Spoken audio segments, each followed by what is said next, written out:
जय श्री राम। आज के इस वीडियो में हम सभी रामायण से एक बहुत ही रोचक कथा जानेंगे।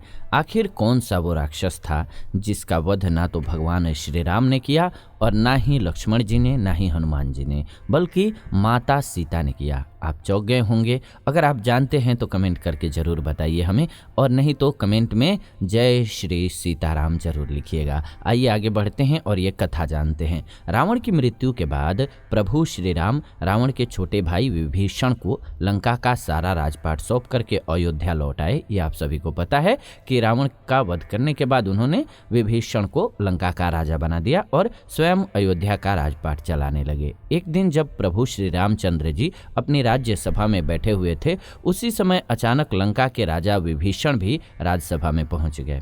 सभा में पहुंचते ही विभीषण प्रभु श्री राम से गुहार लगा करके कहने लगे कि हे प्रभु, मेरी रक्षा कीजिए। लंका में कुंभकर्ण का पुत्र जिसका नाम मुल्कासुर है, उसने आफत मचा रखा है। कुंभकर्ण का पुत्र का नाम जो था वो मुल्कासुर था। तो विभीषण ने प्रभु श्री राम को बताया कि कुंभकर्ण का यह मुल्कासुर नामक पुत्र असल में मूल नक्षत्र में पैदा हुआ था, जिसकी वजह से कुंभकर्ण ने इसे जंगल में फेंकवा दिया था। जंगल में फेंके जाने पर इसका पालन पोषण मधुमक्खियों ने किया था। मुल्कासुर बड़ा होकर के ब्रह्मा जी की घोर तपस्या करने लग गया। उसकी तपस्या से खुश होकर के ब्रह्मा जी ने उसे वरदान दिया था। उसी वरदान की वजह से वह बहुत शक्तिशाली हो गया है और लंका में उत्पात मचा रखा है। हे प्रभु, जब उसे अपने पिता के वध के बारे में पता चला है तो उसने ये प्रण ले लिया है कि मैं पहले धोखेबाज विभीषण को मारूंगा, इसके बाद राम को।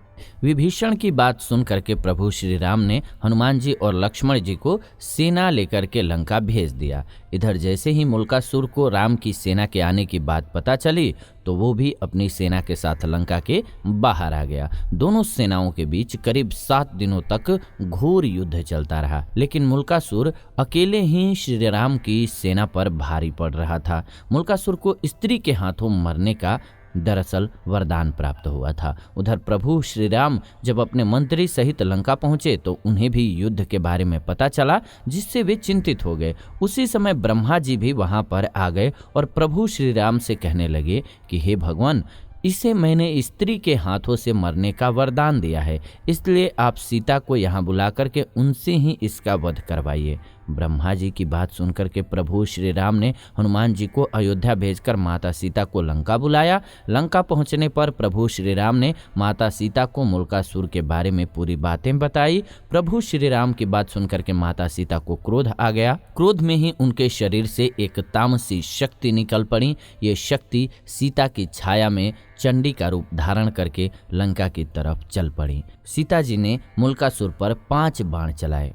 जी हाँ, उधर प्रभु श्री राम का इशारा पाकर के वानर सेना मुल्कासुर की तांत्रिक क्रिया को तहस नहस करने लगी, जिस पर मुल्कासुर क्रोध में अपनी तांत्रिक क्रिया को छोड़ करके वानरों को खाने के लिए उनके पीछे दौड़ पड़ा। वानरों के पीछे दौड़ते दौड़ते वो युद्ध के मैदान तक आ गया। युद्ध के मैदान में पहुंच करके जब वह सीता जी की छाया को देखा तो गरज कर बोला, तू कौन?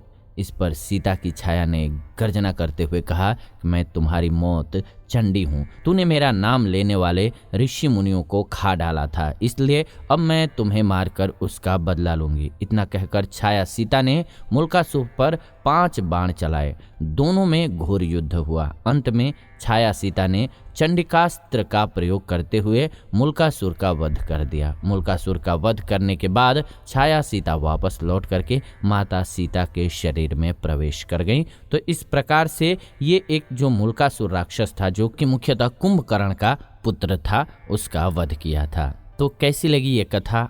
आपको पता थी या नहीं थी? जरूर कमेंट करके हमें बताइएगा। उम्मीद है आपको ये जानकारी अच्छी लगी होगी, वीडियो कथा अच्छी लगी होगी। ऐसी ही नई कथाओं के लिए आप सभी चैनल को सब्सक्राइब कर लीजिए, बेल नोटिफिकेशन को ऑन कर लीजिए, ताकि नई वीडियो जब भी हम लाएं नोटिफिकेशन आपको सबसे पहले मिले। ये वीडियो आप सभी जीवन जीने की कला स्पिरिचुअल चैनल के माध्यम से देख रहे हैं। फिलहाल इस वीडियो को अंत तक देखा आपने, इसलिए दिल से धन्यवाद। विदा लेते हैं, इस वीडियो से जुड़ेंगे नई वीडियो में। तब तक खुश रहें, आनंदित रहें, प्रेम से कमेंट में जरूर लिखें जय श्री सीताराम।